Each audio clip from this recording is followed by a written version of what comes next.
विष्णुदेव साय दिल्ली दौरे पर हैं, जहां वे नीति आयोग की बैठक में शामिल होंगे। इस बैठक को लेकर डिप्टी सीएम विजय शर्मा का बयान सामने आया है।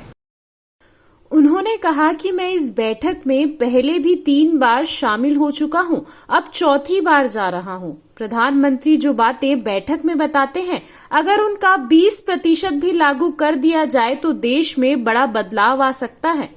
डिप्टी सीएम विजय शर्मा ने नक्सल ऑपरेशन को लेकर भी अपनी प्रतिक्रिया दी।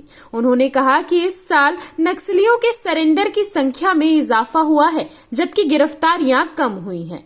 शर्मा ने इसे एक बड़ी उपलब्धि बताया है और कहा है कि लोगों को अब विश्वास हो रहा है कि लाल आतंक का अंत होगा। झीरम घाटी मामले पर भी डिप्टी सीएम ने कहा कि वह नीति आयोग की बैठक में इस मुद्दे को प्रमुखता से उठाएंगे। उन्होंने कहा कि नक्सलियों का असली स्वरूप हिंसक हैं, वे निर्दोष लोगों की निर्मम हत्या करते हैं। नक्सलवाद का अंत निश्चित है। भारत सरकार की नई स्वास्थ्य व्यवस्था को लेकर भी डिप्टी सीएम ने जानकारी दी। उन्होंने बताया कि 9 मई को छत्तीसगढ़ में इसका नोटिफिकेशन जारी किया गया है। स्वास्थ्य मंत्री श्याम बिहारी जायसवाल से चर्चा के बाद ये प्रसन्नता का विषय है कि अब 1.5 लाख रुपए तक कैशलेस बीमा की सुविधा मिलेगी। एक्सीडेंट की स्थिति में पहले इलाज होगा, क्लेम की प्रक्रिया बाद में की जाएगी। धर्मांतरण पर सख्त रुख अपनाते हुए विजय शर्मा ने कहा कि धर्मांतरण का मामला बहुत स्पष्ट है। किसी को लालच देकर, भाईचारे का दिखावा कर या दीर्घकालिक सहायता के बहाने उसका ब्रेन वॉश करना एक साजिश है और इसे बर्दाश्त बिल्कुल नहीं किया जाएगा।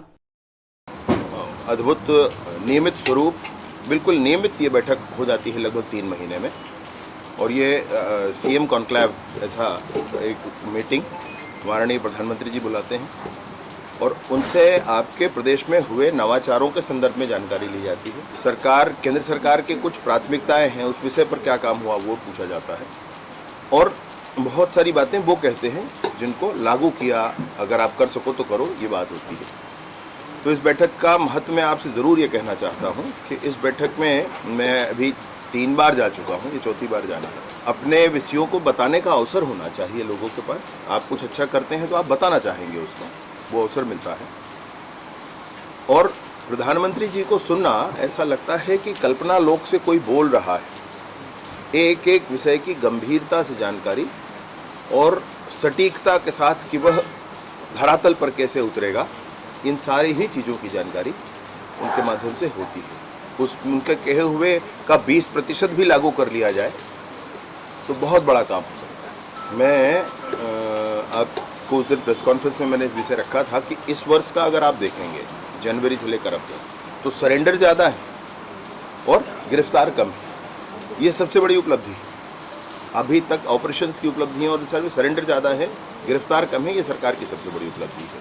अब लोगों को बिल्कुल विश्वास हो रहा है कि ये लाल आतंक समाप्त होगा। जब से माननीय केंद्रीय गृह मंत्री जी ने समय बांध दिया है, अन्यथा लोग ये सोचते थे कि ऐसा चलता ही रहेगा, जाने कब तक चलता रहेगा, और इसलिए किसी एक पक्ष में खड़े होना नहीं चाहते थे। अब लोगों को बस्तर में स्पष्ट है कि ये स्थिति, इसमें टारगेट लेकर सरकार काम कर रही है। केंद्रीय गृह मंत्री जी का संकल्प मुझे लगता है कि बस्तर की जनता की भावनाओं के आधार पर उसके अनुरूप ही किया गया है।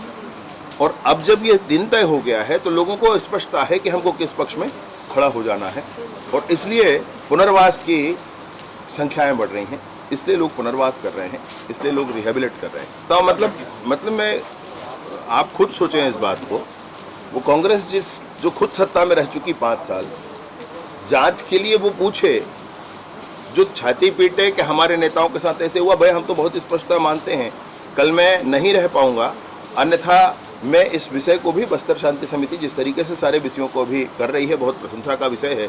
मैं उनके प्रमुख लोगों से मुलाकात करके उनके बधाई भी दूंगा कि वो बहुत अच्छा कर रहे हैं।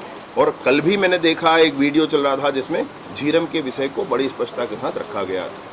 झीरम में छत्तीसगढ़ का नेतृत्व खत्म किया था नक्सलियों ने, वो पार्टी वार्टी सब बात की बात है, छत्तीसगढ़ का नेतृत्व था। एक अक्खड़ आदिवासी नेता को 100 गोली मारकर उसकी लाश पर नाचे थे वो लोग।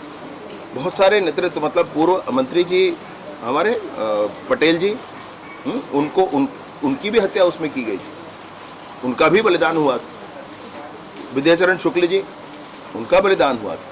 तो ये सारा छत्तीसगढ़ का नेतृत्व समाप्त किया गया था।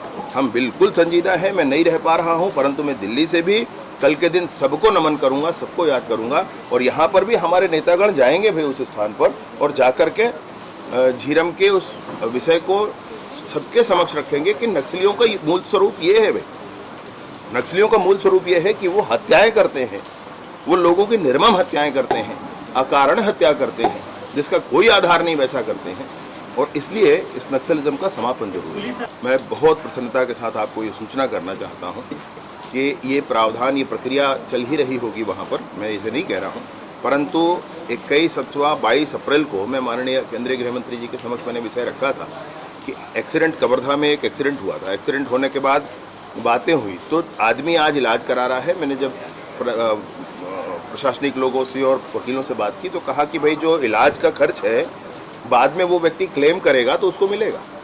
अब वो गरीब परिवार से हैं भाई, तो ये सब सस्टेन करना मुश्किल होता है। मैंने बिल्कुल उनको तुरंत ही पत्र लिखा कि ले जाकर के मैंने अपने हाथों से दिया और उनका पत्र जो आ गया है भाई वो लेटर लाकर दिखाना जरा, उनका भी पत्र आया है वापस, लाओ दिखाओ।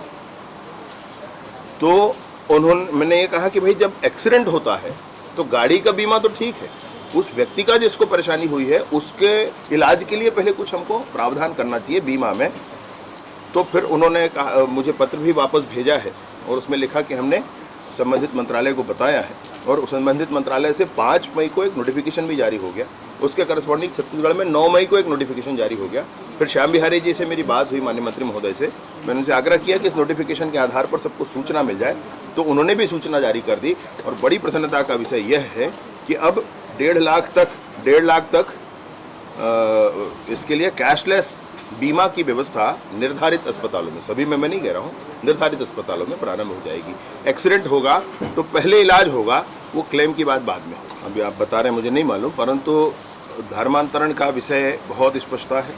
प्रलोभन से, भय दिखाकर और बड़े लंबे समय तक किसी का सहयोग करके फिर उससे धर्मांतरण करवा लेना, उसका माइंड वॉश करके धर्मांतरण, मैं अंदर से बदलूँ, स्वयं बदलूँ एक अलग बात, किसी को बदल दिया जाए ये एक अलग बात। तो वो जो बदल दिए जाने वाली प्रक्रिया है इसको हम गलत मानते हैं, यह नहीं होना चाहिए और यह सभी स्तरों पर नहीं होना चाहिए। वर्तमान में 1968 का प्रावधान छत्तीसगढ़ में लागू है, उन प्रावधानों में भी कुछ ये हैं उपयोगी प्रावधान, उसमें भी हैं, परंतु उसके बाद एक और प्रावधान छत्तीसगढ़ में माननीय रामविचार नेताम जी जब गृह मंत्री थे तो उन्होंने पारित करवाया था विधानसभा में, वह पूर्ण नहीं हो पाया है। अब एक और प्रावधान जो अब समय बदल गया है तो काफ़ी चीज़ें उसमें और इनकॉर्पोरेट करके, क्योंकि डिजिटल मीडियम आजकल बहुत ज़्यादा अप्लाई हो रही है सारी चीज़ों में, जीवन के सारे पहलुओं में, तो उन सारी विषयों को भी लेकर के और एक प्रावधान हम लोगों ने माननीय मुख्यमंत्री जी के निर्देशानुसार, माननीय वरिष्ठों के निर्देशानुसार वो तैयार कर रहे हैं, उसको भी लेकर जल्द ही आएंगे। CCN शार्क न्यूज के लिए ब्यूरो रिपोर्ट।